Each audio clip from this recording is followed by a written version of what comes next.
নদী রক্ষায় ভারত ছাড়াও অন্য সব দেশের সমন্বয়ে বহুপাক্ষিক চুক্তি প্রয়োজন বলে মত দিয়েছেন অধ্যাপক আনু মোহাম্মদ। শুক্রবার জাতীয় প্রেস ক্লাবে নদী কেন্দ্রিক স্বেচ্ছাসেবী সংস্থা নোঙ্গর ট্রাস্টের আয়োজনে এক আলোচনা সভায় তিনি আরও বলেন, ভারত ও বাংলাদেশ উভয় দেশকে ১৯৯৭ সালের আন্তর্জাতিক নদী কনভেনশন চুক্তিতে স্বাক্ষর করতে হবে।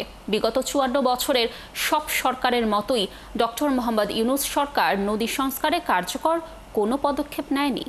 সংস্কার যত কথা আমরা গত এক বছরে শুনেছি, গত ৫৪ বছরে এত শুনি নাই সংস্কার শব্দ। নদী নিয়ে তো কোনো সংস্কার কমিশনই হয়নি, অথচ নদী হচ্ছে আমাদের অস্তিত্বের অংশ।